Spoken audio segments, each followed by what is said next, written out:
अस्सलाम वालेकुम। Good day students. आज हम गुड बाय मिस्टर चिप्स का चैप्टर नंबर 11 शुरू करने जा रहे हैं। इसका सेकंड पार्ट हमने पढ़ना है। फर्स्ट पार्ट यानी फर्स्ट पेज हमने इसका डिस्कस किया था, उसमें हमने राल्स्टन और मिस्टर चिप्स के कॉन्फ्लिक्ट के बारे में हमने डिस्कस किया था कि राल्स्टन और मिस्टर चिप्स की लड़ाई चल रही है, कशमकश है और वो दोनों एक दूसरे को पसंद भी नहीं करते और राल्स्टन उस पर कुछ एलिगेशंस, कुछ इल्ज़ामात, कुछ बहतान लगा रहा है। तो इस चैप्टर में नेक्स्ट भी इन्हीं दोनों के बारे में ही है, राल्स्टन के बारे में ही है कि राल्स्टन के कुछ मजीद एलिगेशंस हैं उस पे जो वो उस पे लगा रहा है और कुछ प्रोनाउंसिएशन के मसाइल हैं। आप इस लेक्चर को गौर से सुनिएगा। इस लेक्चर के एंड पर हम कुछ इम्पोर्टेंट क्वेश्चंस भी डिस्कस करेंगे और इसके अलावा आपको एक असाइनमेंट भी मैं ग्रुप में शेयर करूँगा। So let's start reading. हम रीडिंग स्टार्ट करते हैं। इसको हमने यहाँ से स्टार्ट करना है, good bye Mister Chips, page 1 के एंड से।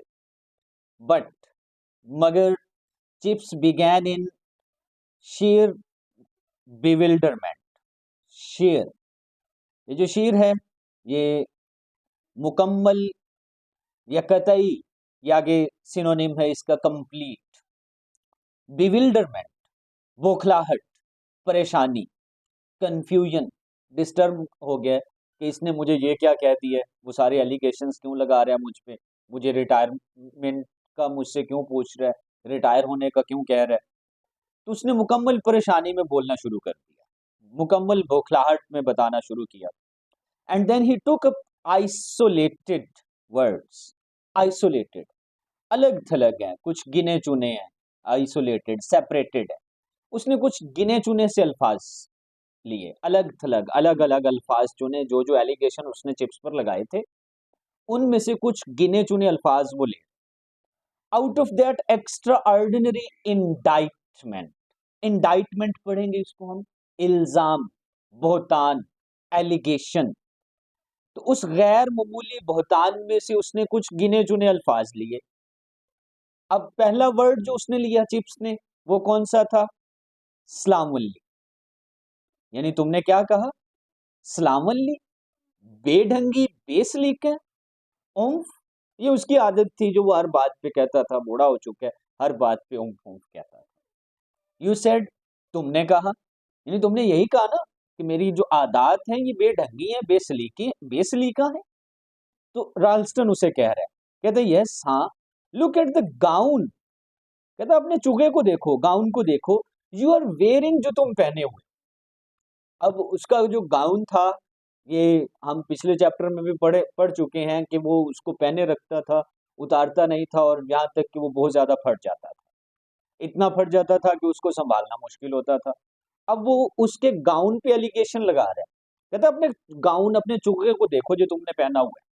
आई हैपन टू नो दैट, मुझे ये पता चला है, दैट गाउन ऑफ योर्स, कि तुम्हारा ये जो चुगा है, गाउन ऑफ योर्स, योर्स ये प्रोनाउन है और ऐसे जितने भी प्रोनाउन होंगे जो एस के साथ पोजेशन शो करते हैं या पोजेशन शो करते हैं, बेसिकली पोजेसिव प्रोनाउन है, इनके साथ हम कभी भी दोबारा से अपॉस्ट्रोफी यूज नहीं करें।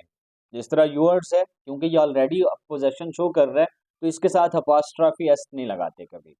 हर्ज है, ठीक है, अपॉस्ट्रोफी एस नहीं लगाएंगे।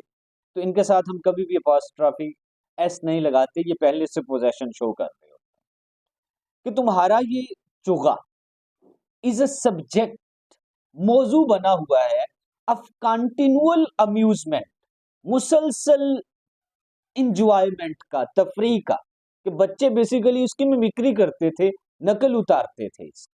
तो कहते हैं थ्रू आउट द स्कूल, तुम्हारा ये चोगा जो है ये पूरे स्कूल में अम्यूजमेंट, तफरी का बाइस बना हुआ। And Chips knew it too, Chips भी ये बात जानता था कि बच्चे इससे महजूज होते हैं, लुत्फ अंदोज होते हैं और ये पूरे स्कूल में नकाली का एक बड़ा जरिया बना हुआ है। बट मगर it had never seemed to him a very regrettable matter, लेकिन ये उसके लिए कभी भी कोई काबिल अफसोस या काबिल पछतावा मामला नहीं था। वो इससे घबराया नहीं था, परेशान नहीं हुआ था कभी भी। इसको उसने अपनी इंसल्ट फेस नहीं किया था। He was not disgraceful about this topic. वो इसके मुतालिक बेइज्जती वगैरह महसूस नहीं करता था। ही वेंट ऑन, तो उसने बात जारी रखी। यहाँ पर जो हमारे पास वेंट ऑन है, वेंट ऑन ये फ्रेजल वर्ब है। वेंट ऑन फ्रेज, इसका मतलब होगा बात जारी रखना। चिप्स ने बात जारी रखी। एंड और यू आल्सो सेड, तुमने ये भी कहा, उम्फ समथिंग, तुमने उम्फ समथिंग अबाउट इनसबऑर्डिनेशन, कि तुमने कुछ हुक्म अदूली के बारे में भी कोई बात की है। यानी मैं तुम्हारा हुक्म नहीं मानता तो तुमने हुक्म अदूली के बारे में भी कुछ कहा। इनसबऑर्डिनेशन, तो तुमने हुक्म अदूली के बारे में भी कुछ कहा है। नो, ये राल्स्टन कहता है नहीं, आई डिडंट, मैंने ऐसा नहीं कहा। यानी मैंने ये नहीं कहा कि हुक्म अदूली तुमने की है। आई सेड दैट, मैंने ये कहा था कि in a younger man I should have regarded it as that, कि अगर कोई नौजवान आदमी ऐसा करता तो मैं उसे हुक्म अदूली करार देता। और इन योर केस, जहां तक तुम्हारा मामला है, तो इट्स कंट्रैक्शन है। इट इज और इट हैज की कंट्रैक्शन सेम होती है, keep in mind. It is और इट हैज, इन दोनों की कंट्रैक्शन सेम होगी। अल्फाज को मुख्तसर करके लिख देने का अमल कंट्रैक्शन कहलाता है। In your case it's probably, probably pronounce करेंगे इसको, प्रोबेबली प्रोनाउंस नहीं करेंगे, शायद या गालिबन। कहते हैं जहां तक तुम्हारा मामला है, तो it's a mixture of slackness. ये मिक्सचर है, अमेजा है, यानी मिली जुली चीजें। किस चीज का? स्लैकनेस का। स्लैकनेस क्या है? स्लगिशनेस या लेजीनेस। स्लगिशनेस है सुस्ती, काहली। एंड ऑब्स्टिनेसी, ऑब्स्टिनेसी जिद्दीपन। कहता है जहां तक तुम्हारा मामला है तो ये अमेजा है, यानी सुस्ती और ढीठ जिद्दीपन का, स्टबरनेस का अमेजा है, मिले जुले। यानी तुम ढीठ भी हो, जिद्दी भी हो, और तुम सुस्त भी हो, काहिल भी हो। तो ये मिली जुली चीजों का अमेजा हो गया। दिस क्वेश्चन, अब जो असल मसला है जिस पे लड़ाई चलती है, this question of Latin pronunciation, लातीनी तलफ्फुज का, ये लैटिन होगा, टी यहां पर स्किप हो, लातीनी तलफ्फुज का ये सवाल। फॉर इंस्टांस, मिसाल के तौर पर, I think I told you years ago, मेरा ख्याल है कि मैंने तुम्हें कई साल पहले बताया था, that I wanted the new style used through out the school. मैंने तुम्हें बताया था कई साल पहले कि मैं पूरे स्कूल में नए तर्ज का तलफ्फुज चाहता हूं, नया स्टाइल होना चाहिए। द अदर मास्टर्स ओबेड मी, मेरा हुक्म माना, मेरी इताअत की। कहता है दूसरे साथी ने मेरा हुक्म माना, मेरी इताअत की, मेरी बात मानी। जबकि यो प्रेफर टू, जब प्रेफर के बाद जो है ना, हम प्रेपोजिशन टू लगाएंगे, इसको भी याद रखिए। यू प्रेफर टू स्टिक, तुमने तुमने डटे रहने को तरजीह, टू योर ओल्ड मेथड्स, अपने पुराने तरीकों पर। जबकि तुम अपने पुराने तरीकों पर डटे रहे कि नहीं, मैं इस प्रोनाउंसिएशन, इस वर्ड को ऐसे ही पढ़ाऊंगा। एंड द रिजल्ट, और नतीजा क्या है? Result is the simply chaos. ये जो वर्ड आगे ब्रैकेट्स में आपको नजर आ रहा है, ये केओस, ये इसका आईपीए है। आईपीए जो होता है, ये नीचे मैंने लिखा है, IPA stands for international phonetic alphabet. International phonetic alphabet जो हैं उसे आईपीए कहते हैं। ठीक है, ये किसी भी लफ्ज के तलफ़ुज़ को डिस्क्राइब करते हैं, और जो फोनीम्स की बेस पे होते हैं। इंग्लिश में टोटल वैसे 44 फोनीम्स हैं, जिसमें 26 जो हैं वो कॉन्सोनेंट हैं, और जो रिमेनिंग 24 हैं वो वावल। तो ये सारे साउंड प्रोड्यूस करते हैं। यहाँ पर ये आईपीए जो है, ये केओस का आईपीए है। इसको चाउस या कुछ इस तरह का और प्रोनाउंस नहीं करेंगे, तो ये वर्ड प्रोनाउंस होगा एज केओस। केओस इसका मतलब होता है कंफ्यूजन, डिस्ट्रक्शन, तबाही, परेशानी भी होता है, ठीक है, कंफ्यूजन एंड इनएफिशिएंसी। कहता तुम अपने तरीकों पे डटे रहे और नतीजा क्या निकले, केओस एंड कंफ्यूजन, बदनजमी और अबतरी, डिस्ट्रक्शन है, कंफ्यूजन है, परेशानी है, इसका नतीजा ये निकले क्योंकि तुम इन पुराने तरीकों पे डटे।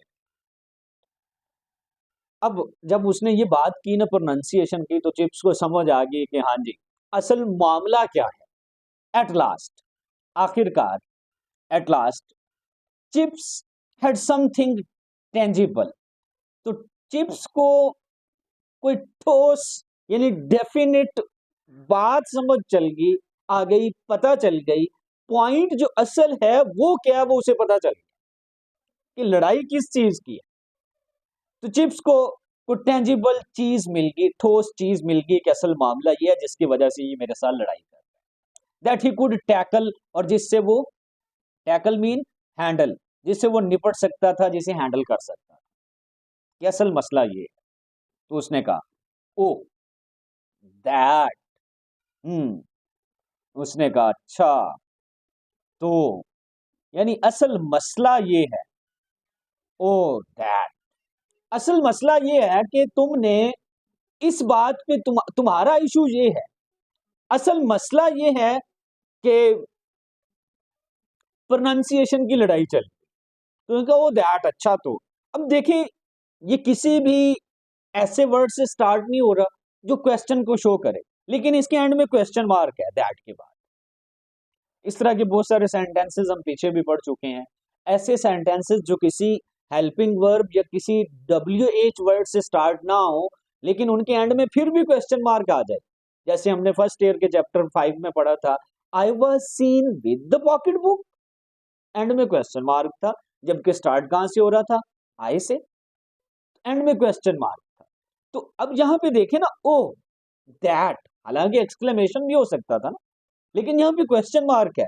तो अच्छा असल, तो ऐसे जो सेंटेंसेस होते हैं ना जो किसी हेल्पिंग वर्ब से भी ना स्टार्ट हो और किसी WH वर्ड से स्टार्ट भी ना हो और उनके एंड में क्वेश्चन मार्क भी हो, तो ऐसे सेंटेंसेस को डिक्लेरेटिव इंट्रोगेटिव सेंटेंसेस कहते हैं।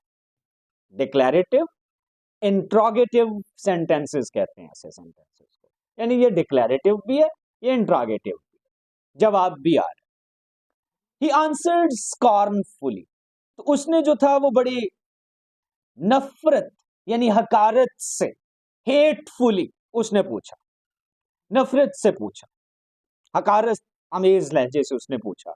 वेल, अच्छा तो, आई ओम आई एडमिट दैट, मैं ये मानता हूं, मैं ये तस्लीम करता हूं, दैट के I don't agree with the new pronunciation. Chips कह रहा है ये जो नया तलफ़ुज़ तुमने मुझे बताया, मैं इससे राजी नहीं हूं, मैं मुत्तफिक नहीं हूं इससे, मैं नहीं मानता।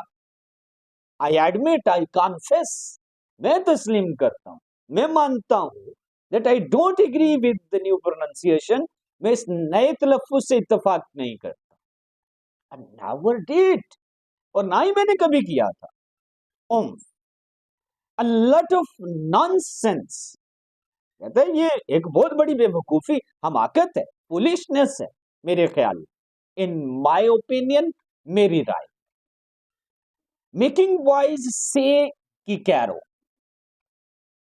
अब असल लड़ाई जो चल रही कि लड़कों से ये कहना कि तुम इस लफ्ज को कि कैरो पढ़ो, असल लफ्ज आगे ये सी से शुरू हो रहा है। एट स्कूल, कि स्कूल में हम उनसे ये कहें कि तुम इसे कि कैरो पढ़ो। व्हेन, जबकि, for the rest of their life, जबकि अपनी वो बाकी सारी जिंदगी, दे विल से सिसारो, तो ये असल लफ्ज ये था सिसारो, ठीक है। तो ये सिसारो को वो कहता था कि कैरो पढ़ाओ। अब चिप्स इसको सिसारो पढ़ा रहे और राल्स्टन कहता है कि इसे कि कैरो पढ़ाओ। असल लड़ाई इस पे चल रही। एक और वर्ड जो आगे, इफ दे एवर से इट एट ऑल, कि अगर वो इसे कभी प्रोनाउंस करेंगे भी, पढ़ेंगे भी, पुकारेंगे भी, कहेंगे भी, तो वो यही कहेंगे, सिसारो कहेंगे बाहर जाके, हम जितना मर्जी की कैरो पढ़ाते रहे। एंड और instead of visisism, one more word, visisism, visisism की बजाय गॉड ब्लेस माई सोल, खुदा मेरा भला करे, यू वुड मेक देम से, तुम तुम उनसे ये कहलवाओगे कि वी किस हिम, यानी उसने कहा कि इस ये जो विसिसिज्म है ना, वी आई वी सी आई काफ का साउंड देगा कि वी किस आगे एस और अगला एस आई एम सिम अलग, वी किस हिम, तो यहाँ पे वो दूसरे वाला किस भी आ वी किस हिम, तो मतलब उसने कहा कि इस लफ्ज को विसिसिज्म को पढ़ाओ we kiss him, oh God, and he chuckled, chuckled, दबी दबी हंसी हंसना, गिगल या लाफ क्वाइटली, दबी दबी हंसी हंसना, दबी दबी मुस्कुराहट, मोमेंटरीली, लम्हा भर यानी ब्रीफली थोड़ा सा, वो लम्हा भर के लिए दबी दबी हंसी हंसा, फॉरगेटिंग दैट, ये भूलकर, that he was in Ralston study, कि वो राल्स्टन के मुतालियागाह में खड़ा है, and not in his own friendly room, ना कि वो अपने ही किसी दोस्ताना कमरे में खड़ा हो, तो वहां पे राल्स्टन के कमरे में खड़ा होके यानी बिला खौफ वो दबी दबी हंसी हंस रहा है। अब राल्स्टन उसको क्या कहते हैं, वेल वो कहते हैं अच्छा तो well well there you are Mister Chipping, यही बात है Mister Chipping, that's just an example of what I complain of, कि जिसकी मैं शिकायत करता हूं, जिसकी मैं तनकीद कर रहा हूं, ये सिर्फ उसकी एक एग्जाम्पल है, ये उसकी एक एग्जाम्पल है, ये उसकी एक मिसाल है जिसकी मैं बात कर रहा हूं, what I complain of, you hold one opinion and I hold another, तुम्हारी एक राय है जबकि मेरी दूसरी, यानी हम दोनों की राय जो है वो मुख्तलिफ है, एंड सिंस यू डिक्लाइन, और चूंकि तुम डिक्लाइन रिफ्यूज इनकार कर रहे हो, to give way, to consent, to agree मानने को, there can't very well be any alternative, any substitute, तो इसका कोई भी मुतबादल, इसका कोई भी नेमल बदल नहीं हो सकता, अगर तुम नहीं मान रहे तो फिर इसका कोई नेमल बदल तो नहीं है। अब उसका जो मकसद है, इरादा है, वो क्या है, I am to make Brookfield thoroughly, thoroughly, thoroughly नहीं पढ़ेंगे, थारोली, मुकम्मल तौर पर अप टू डेट स्कूल, वो कहता है मेरा ब्रुकफील्ड को मुकम्मल तौर पर एक अप टू डेट स्कूल बनाना है, मेरा मकसद ये है कि ये एक जदीद स्कूल बने, I am a science man my self, reflexive pronoun, मैं खुद भी एक साइंस का आदमी हूं, ये रिफ्लेक्सिव भी होता है और इम्फेटिक भी, दोनों सेम होते हैं, यूज डिफरेंट होगा, बट फॉर ऑल दैट, मगर सबसे बढ़कर, I have no objection to the classics, मेरा क्लासिक्स पर, क्लासिक्स यहाँ पे क्या होगा, एंशियंट रोमन और ग्रीक लिटरेचर जो है उसे हम क्लासिक्स कहेंगे, जितना भी पुराना यानी कदीमी रोमन, रूमी और यूनानी जो लिटरेचर अदब था उसको हम क्लासिक्स, ये चिप्स के सब्जेक्ट थे, वैसे इसका क्लासिकल रवायती भी होता है, तो वो कहता है कि मेरा इससे भी कोई एतराज नहीं है, प्रोवाइडेड दैट, लेकिन शर्त क्या है, बशर्ते के दे आर टाट एफिशिएंटली, उन्हें बड़ी महारत से पढ़ाया, because they are dead languages, क्योंकि वो मुर्दा जुबानें हैं, मुर्दा जुबानी है, तो is no reason why they should be dealt with in a dead educational technique, तो ये कोई जवाज नहीं है कि उन्हें मुर्दा तलीमी महारत के साथ ही पढ़ाया जाए। तो राल्स्टन ने उसे जवाब दिया कि I understand Mister Chipping, I understand, मैं समझता हूं, I comprehend, I apprehend, I grasp, मैं समझता हूं Mister Chipping, that your Latin and Greek lessons, कि तुम्हारे लातीनी और यूनानी के असबाक आर एग्जैक्टली द सेम, बिल्कुल वैसे ही हैं, as they were when I began here 10 years ago, जैसा वो तब थे जब मैंने 10 साल पहले यहाँ शुरू किया, यानी 10 साल पहले जब मैं यहाँ आया था, तो 10 साल पहले जैसा तुम पढ़ा रहे थे अब भी वैसा ही पढ़ा रहे, there is no change, there is no difference, तो उसमें कोई तब्दीली नहीं आई, कोई चेंज नहीं आई। चिप्स आंसर, तो इस बात पर चिप्स ने जवाब दिया, स्लोली, आहिस्ता से, बट एंड विद प्राइड, और बड़े फख्र के साथ, बड़े गरूर के साथ उसने जवाब दिया, फख्र के साथ जवाब दिया कि तुम 10 साल की बात कर रहे हो, ये 10 साल का किस्सा नहीं है। For that matter they are the same. कहता अगर ये बात है तो वो तब भी वैसे ही थे as when you are as when your predecessor, जब तुम्हारा पेशरू प्रेडिसेसर यहां था।